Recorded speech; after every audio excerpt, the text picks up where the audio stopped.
Hey guys, welcome back. I'm gonna read a little bit more out of The Wild Robot today for those of you that are following along. Yesterday we left off at the end of chapter 48, and today we're at chapter 49 called The Flyer. Roz just got a new foot because the bear cubs broke her foot off, but then all the animals got together and kind of worked to make her a new foot. So this is called The Flyer. With coaching from his mother, Bright Bill was becoming truly an exceptional flyer. He wasn't the biggest or the strongest, but he was the smartest. You see, he and his mother had started studying the flying techniques of other birds. They would sit for hours and watch how hawks and owls and sparrows and vultures moved through the air, and then they'd go up to the grassy ridge and Bright Bill would practice what he had learned. Soon he was diving and swooping and darting and soaring all around the island. The adult geese frowned at his flying tricks, but the goslings thought he was amazing. Each morning a gaggle of them would wait on the water for Bright Bill to lead them into the sky, and then a few hours later he would return home to Roz, shaking his tail feathers and honking about his latest airborne adventures. "Mama, the other goslings don't know that warm air rises, so I found an updraft, and we spent the afternoon circling around and hardly flapped our wings at all." "Mama, did you see that lightning storm today? We knew there was trouble when the wind started blowing from the north, so we flew down to some shrubs and we waited for the storm to pass." "Mama, we just tried to fly in formation. We all took turns at the point, but everyone liked following me the best, so I led most of the time." All right, we're already on chapter 50, called The Button. Bright Bill was thinking about the small button on the back of his mother's head. His mother was thinking about it too. They couldn't stop wondering what would happen if the button were pressed, and then one day they decided it was just time to find out. Roz sat on the floor of the nest. Her son nervously stood on a stone behind her. "I am ready when you are," said the robot. "Okay," said the gosling. "Here we go." Bright Bill took a deep breath. Click. Roz's body relaxed. Her quiet whirring slowly stopped, and her eyes faded to black.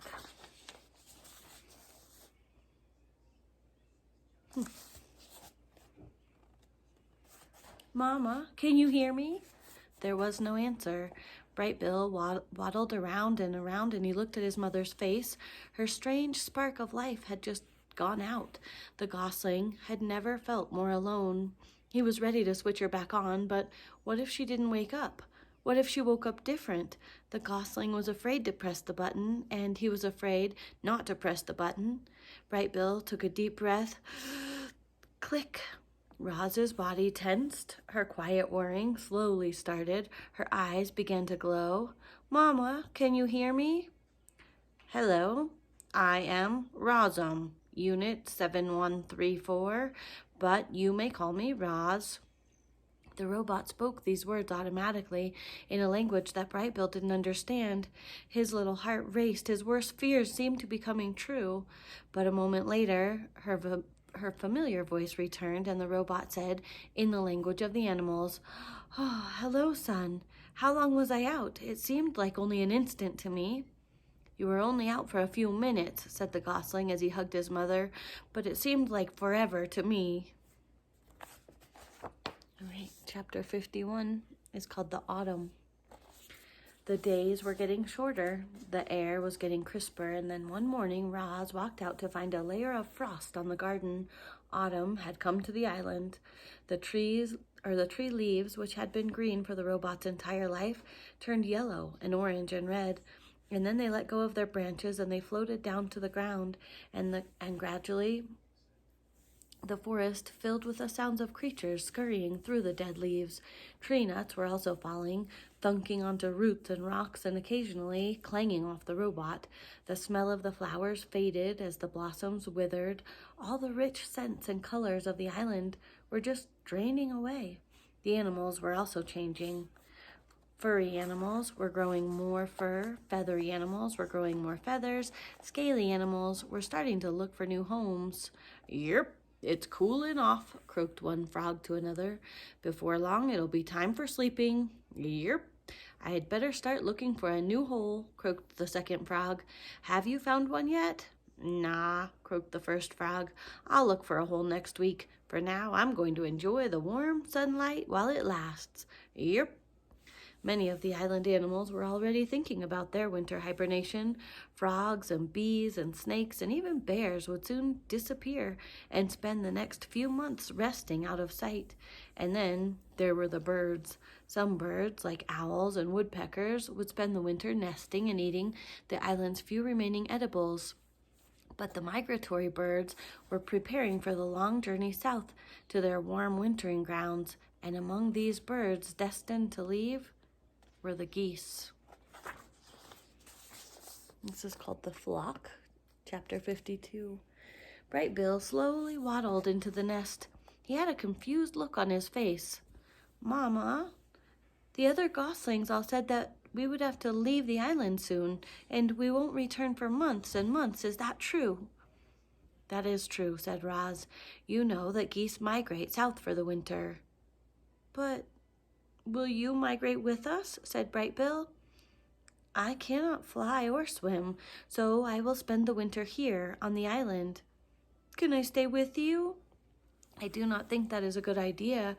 I think that you should migrate with the flock." "But how long will the migration take?" said Bright Bill. "Where will we fly, and when will we come home?" "I do not know," said Roz. "Let us go ask the others."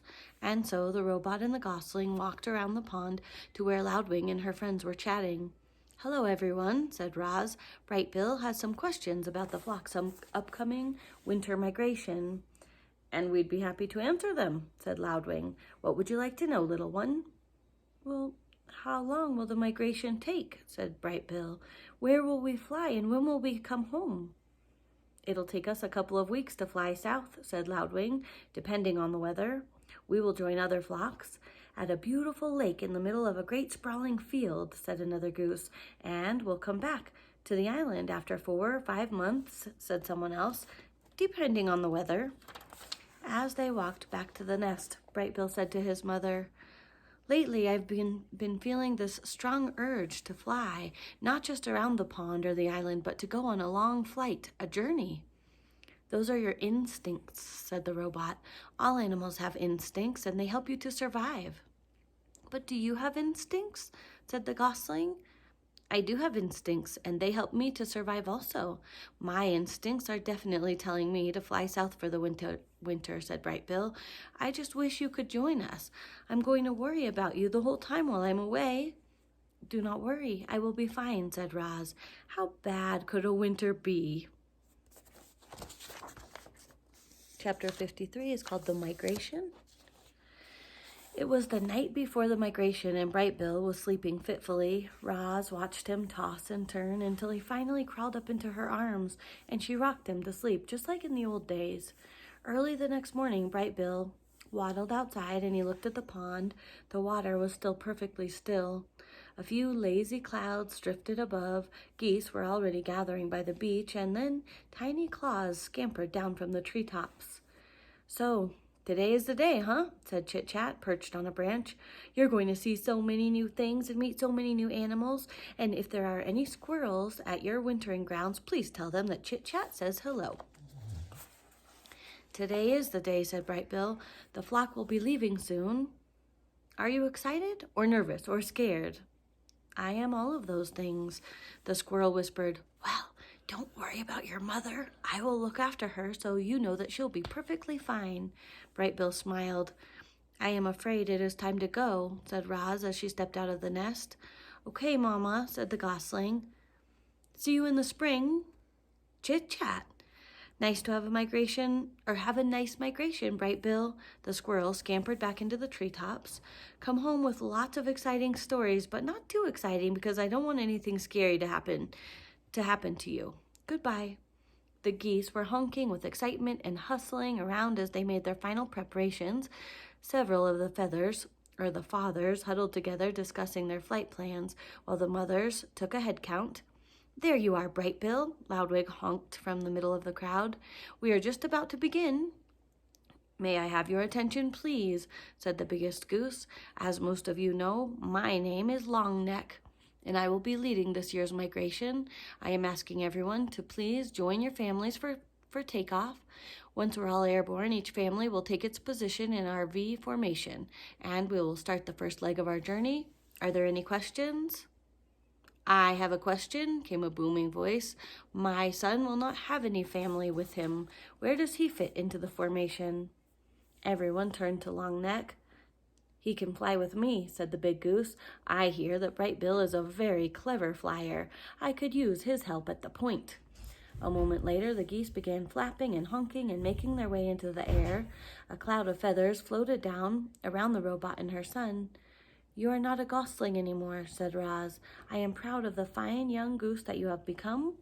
Bright Bill fluttered up to his mother's shoulder. "Thanks, Mama." The young goose wiped his eyes. "Is this where we say goodbye?" "This is where we say goodbye, for now. Spring will soon be here, and we will be together again."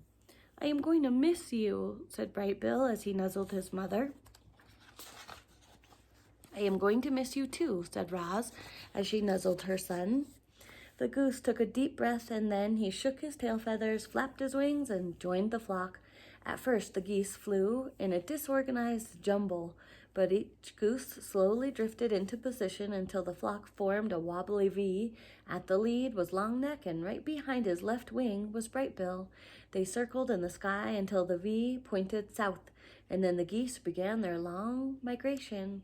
Roz climbed up to the top of the tree and watched as the flock slowly faded into the horizon.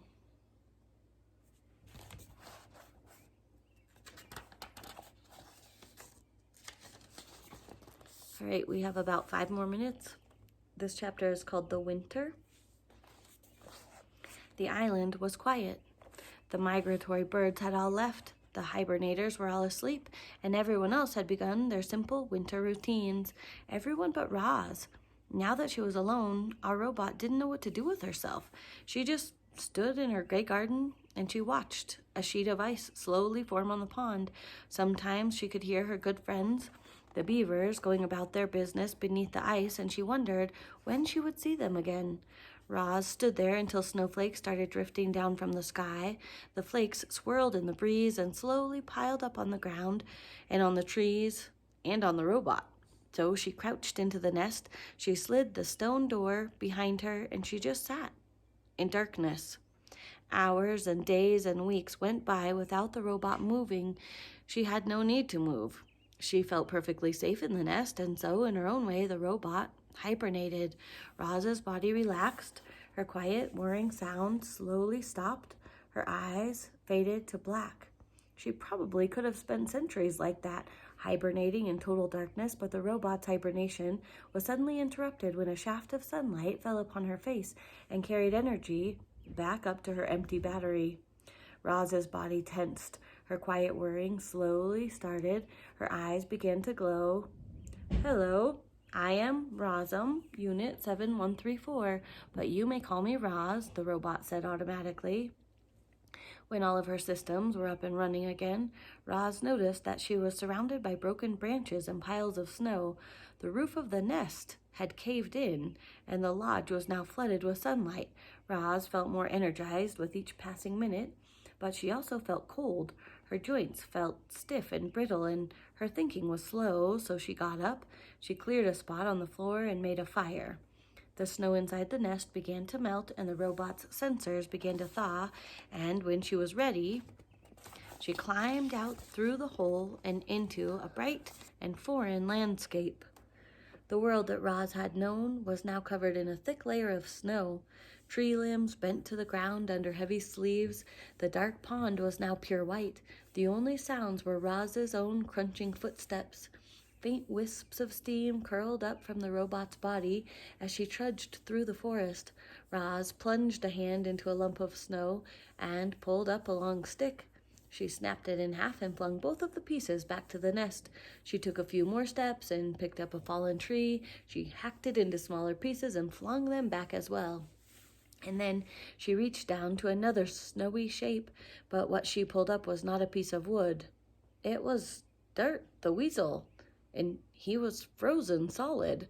Roz stared at his stiff body for a moment and then decided it was best to leave the poor thing where he was.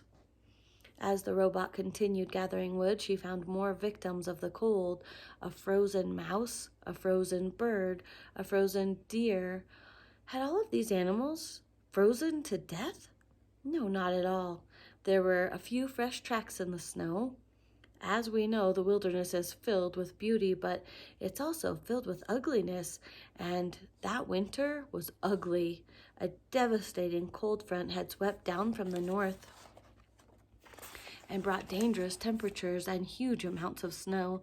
The animals had prepared for winter, but nothing could have prepared the weaker ones for those long nights when the temperature plummeted and the wind whipped over the island. Roz returned to the nest where the fire had melted the interior snow to a muddy soup. She took a minute to warm her body by the flames, and then she began the repairs. She patched up the hole in the dome with a lattice work of branches before adding a layer of mud and leaves, and soon the repairs were complete. But another snowfall might cave in the nest all over again. So Roz decided to keep a fire going day and night to prevent snow from building up on the roof. The robot brought in load after load of firewood, and each time she went outside, she was reminded of the frozen weasel and mouse and bird and deer and how many other frozen animals were hidden beneath the snow. Before going into the night, she called out to whoever was listening, "Animals of the island, you do not have to freeze. Just join me in my lodge where it is safe and warm." The next chapter is called The Lodgers. All right, we're stopping there for today.